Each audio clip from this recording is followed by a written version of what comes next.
मैं डॉक्टर अभिराम सिंह आप सबका वर्चुअल क्लास में स्वागत करते हैं। फ्रेंड्स, आज रे ऑप्टिक्स में सबसे इंपॉर्टेंट कंसेप्ट आज हम डिस्कस करने जा रहे हैं। वह कंसेप्ट है एंगल ऑफ इंसिडेंस का। एंगल ऑफ इंसिडेंस कैसे निकालते हैं? अक्सर न्यूमेरिकल बनाने में हमें कंफ्यूजन होते रहता है या बच्चों को कंफ्यूजन होता है कि कैसे हम वहां पर रे कब मुड़ती है, किधर मुड़ती है, या मुड़ने के बाद किधर को जाएगी। यह सारे तमाम तरह के प्रश्न बच्चों के दिमाग में रहता है और जब सवाल लगाने जाते हैं तो वो भूल जाते हैं या अप्लाई अच्छे ढंग से नहीं कर पाते हैं। इसका प्रमुख कारण क्या है कि आपके पास कंसेप्ट तो है, लेकिन उन कंसेप्टों को आप प्रॉपरली आप यूटिलाइज कैसे करते हैं, अप्लाई कैसे करते हैं, इसके ऊपर डिपेंड करता है। तो आइए जानते हैं कि एंगल ऑफ इंसिडेंस का परिभाषा क्या होता है।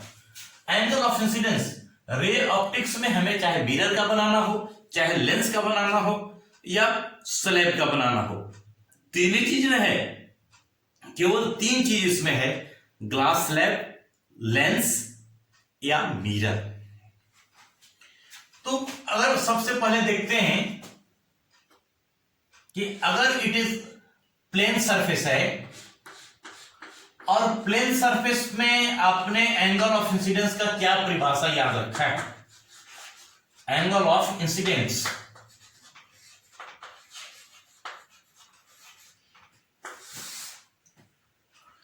एंगल ऑफ इंसिडेंस का जब भी परिभाषा हम पूछते हैं, डेफिनेशन अगर बच्चों से पूछते हैं तो उसमें 90% बच्चे गलत बताते हैं या एक टर्म को बहुत ज्यादा महत्व नहीं देते हैं।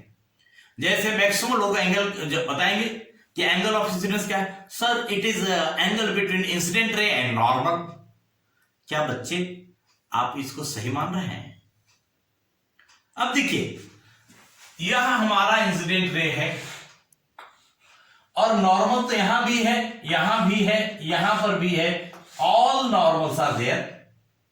अब एंगल ऑफ इंसिडेंस कहां हो? तो एंगल ऑफ इंसिडेंस कहां हो या पॉइंट ऑफ इंसिडेंस है। अगर पॉइंट ऑफ इंसिडेंस पर नॉर्मल डालेंगे तो हम एंगल बिटवीन, अब यहां पर एग्जैक्ट डिफिनेशन क्या आपने पढ़ा है, it is angle between incident ray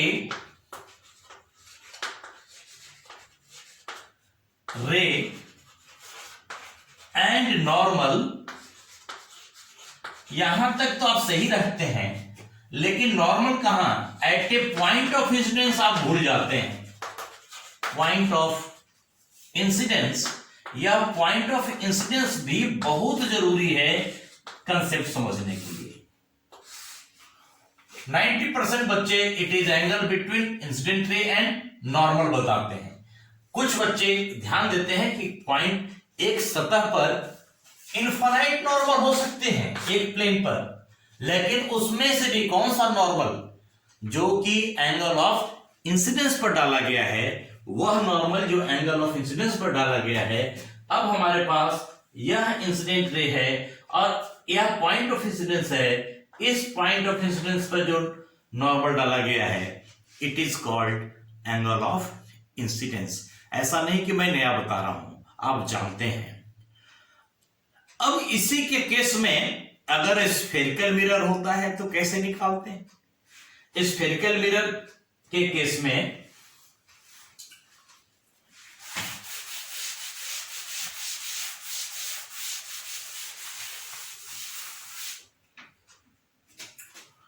let us suppose आपके पास स्फेरिकल मिरर है। स्फेरिक बच्चे हम लोग जानते हैं कि स्फेरिकल मिरर दो तरह का होता है, कनकेव मिरर और कन्वेक्स मिरर।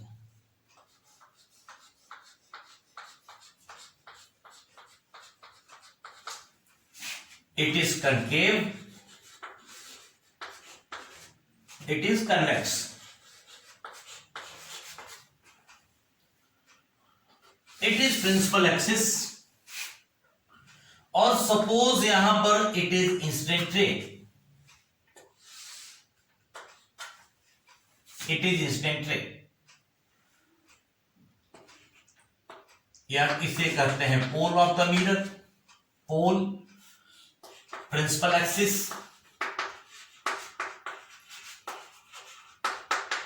प्रिंसिपल एक्सिस, और यहां इंसिडेंट रे।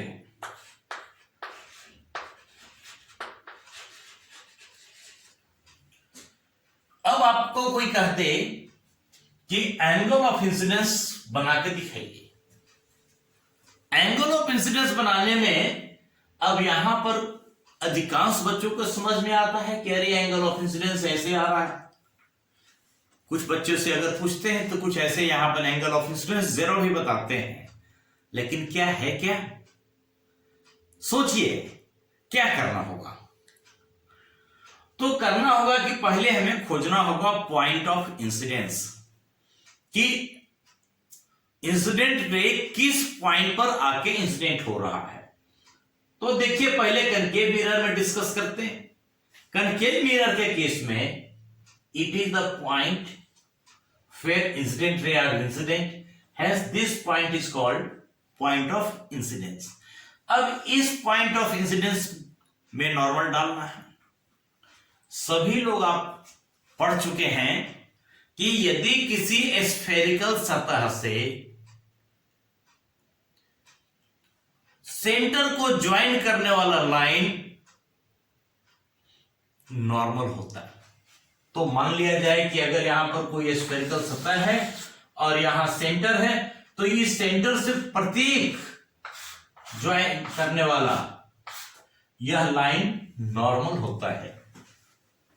तो जस्ट सी, अगर यह कनकेव मिरर है तो it is a part of A sphere,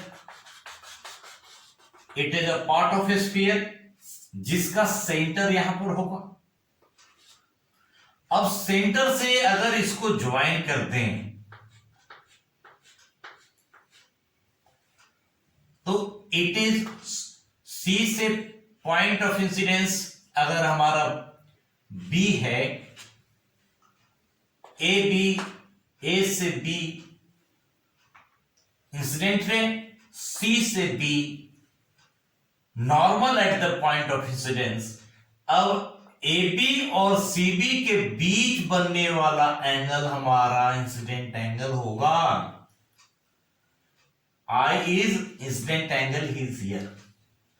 अगर आप इंसिडेंट एंगल अगर समझ गए तो चाहे रिफ्लेक्शन हो या रिफ्रैक्शन हो, दोनों के केस में आप रे डायग्राम कंप्लीट कर सकते हैं। आइए देखते हैं कन्वेक्स मिरर में कैसे होगा। हमारे पास कन्वेक्स मिरर में it is incident ray, incident ray ऐसे हैं, suppose it is A B और हमारा पॉइंट ऑफ इंसिडेंस इधर है, पॉइंट ऑफ इंसिडेंस इधर है, यह कन्वेक्स सरफेस स्फेरिकल सतह इधर से बना हुआ है, इसलिए इसका सेंटर किसी इधर पॉइंट पर होगा, इट इज सेंटर। अब इस सेंटर से दिस पॉइंट पे अगर हम लाइन ज्वाइन करें तो it is normal at this point of incidence, hence this angle is called angle of incidence। अब डियर फ्रेंड्स, अगर आपको यहां पर कहे कि कंप्लीट द रे डायग्राम इन दिस फिगर, तो आप कैसे करेंगे? हम लोग जानते हैं कि जब मिरर से रिफ्लेक्शन होता है तो angle of incidence angle of reflection के बराबर होता है। रिफ्लेक्शन उसी मीडियम में होता है और एंगल नॉर्मल के दूसरे तरफ होता है। तो अब दोनों के केस में देखिए, यह नॉर्मल है, यहां पर एंगल ऑफ इंसिडेंस है, तो नॉर्मल के दूसरी ओर, नॉर्मल की दूसरी ओर सेम एंगल बना के यह it is angle of reflection. तो इंसिडेंट रे जाकर और ऐसे रिफ्लेक्ट होकर जिस पॉइंट पर कटता है, इस पॉइंट को हम लोग फोकस करते हैं। उसी तरह इसमें क्या होगा, अब यह नॉर्मल है तो नॉर्मल के दूसरे तरफ होगा, सेम एंगल बना के इधर से रे ऐसे जाएगा और यहां पर जो मिलेगा पीछे की ओर प्रोड्यूस करने पर उसी को हम लोग फोकस करते हैं। ऐसी स्थिति में यह देखिए रे को फोकस पर कन्वर्ज कर रहा है और यह फोकस से डाइवर्ज होता हुआ महसूस हो रहा है। सिमिलरली अगर सिमेट्रिक इंसिडेंट रे नीचे से लेते तो पुनः हमारा यह पॉइंट ऑफ इंसिडेंस होता, इस पॉइंट ऑफ इंसिडेंस से नॉर्मल डालते तो पॉइंट ऑफ इंसिडेंस से नॉर्मल डालने पर हमारा यह एंगल ऑफ इंसिडेंस होगा और यहां से रिफ्लेक्ट करके इधर की ओर जाएगा।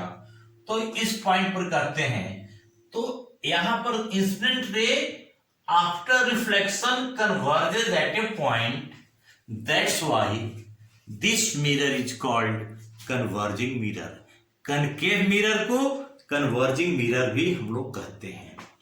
यहां पर अगर सिमेट्री से इमेज लेते, इंसिडेंट रे लेते, सिमेट्री से इंसिडेंट रहते तो it is point of incidence, यहां से नॉर्मल डालते, यहां से नॉर्मल डालते तो यहां यह एंगल ऑफ इंसिडेंस होता, यहां से रिफ्लेक्ट करके यह बनता ऐसे, इट इज आर। तो इसको बढ़ाते अगेन, यहां से डाइवर्ज हो रहा है इसलिए इसको डाइवर्जिंग मिरर भी कहते हैं।